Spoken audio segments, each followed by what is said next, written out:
I like international crowds, man. I like international crowds. There's a lot of hard drinking going on. Right? Everybody thinks their culture drinks the hardest. I can say that I've been all over the world and I've been outdrank by pretty much every culture. I suck at drinking. I had to quit. But the most underrated drinkers on earth are the Japanese. Who in here has gotten wasted with some Japanese people? Yes, most of the time we clap, but okay, we can go hands up. You clap for nothing, you raise your hand when I want you to. You fucker. Because they have the greatest tradition in the world, right? Is that you never drink alone and you never pour your own drink. So the entire country has to drink just as much as the biggest alcoholic in the room. It's amazing. It's a nation of shot bullies, and they all show up at like 5 o'clock in the morning, hungover as shit. And I think that's what all the bowing is about.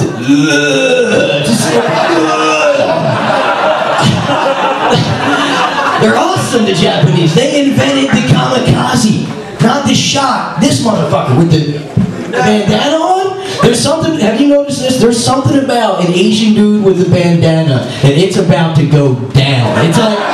It's like a black dude with a do-rag or a Jewish guy in a suit. Somebody's fucked. Like, it's happening.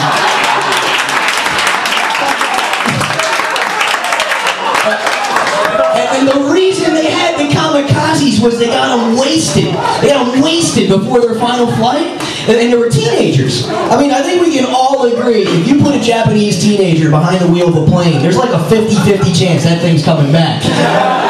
But you throw a bottle of booze in the mix, that bitch is gone. He gone. I don't even think he was trying to crash. I think they were just looking for a parking spot. I really have to pee. My grandfather's... I don't know why my grandfather was 83 in the war in that joke.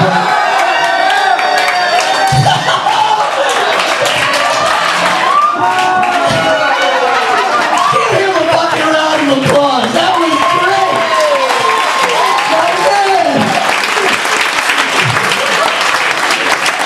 If you went into some kind of stance, I would have pooped myself. Oh, you guys are kicking ass as a crowd right now. Oh man, I don't like this time of year though, kids. I don't like this time of year because I do well in layers. Alright, all my friends are jocks, and all my jock friends are always trying to get me to go to the beach with them this time of year. Like, taking me to the beach is like when girls take a fat chick to the club with them to make that look better. Like, you'll look jacked, meanwhile I look like I'm with the Make-A-Wish Foundation or some shit.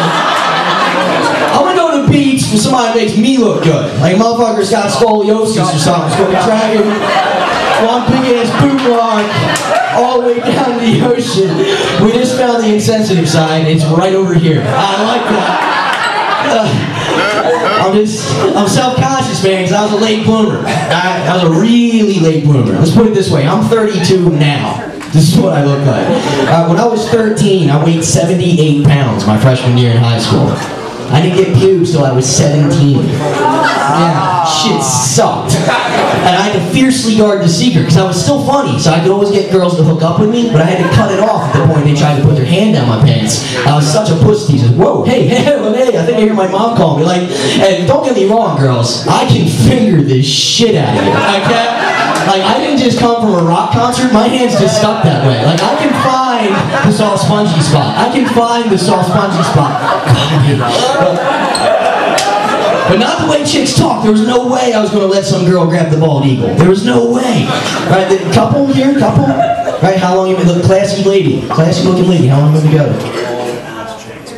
All right, her best friend knows everything about your dick, dude. Everything. Yeah, length, girth, ball to dick ratio. If you're still uncircumcised for some creepy European reason, right?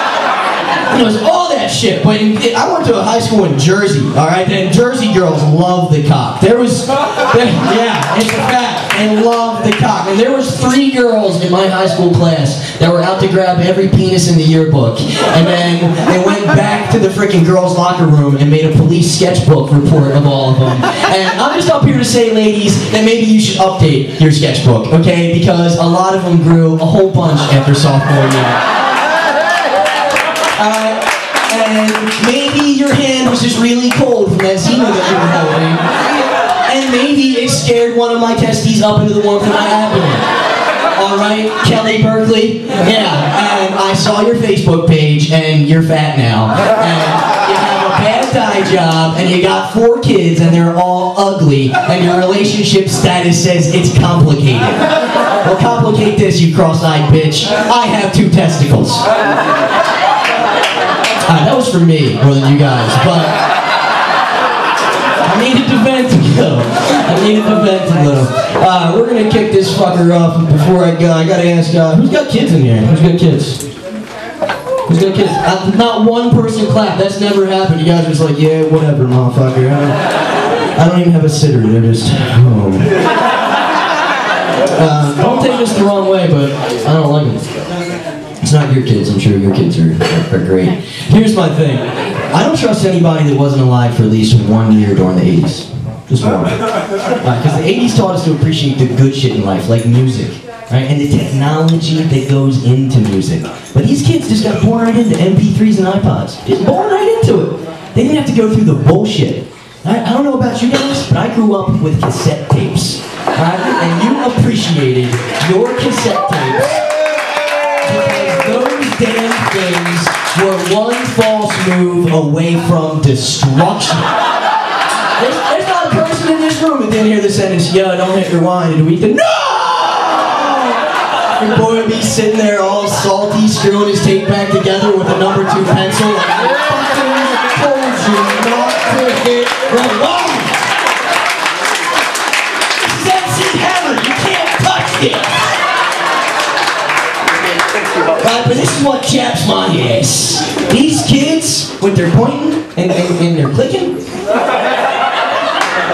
they can download a song in what, like 10 seconds? 10 seconds? They will never appreciate that song. And back in the day when we wanted to download a song, what did we do?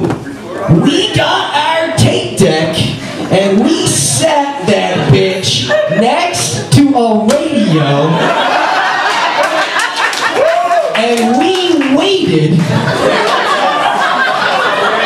until that station played our song.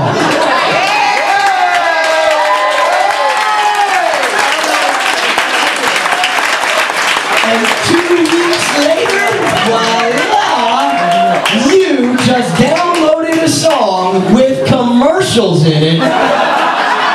And it was freaking great.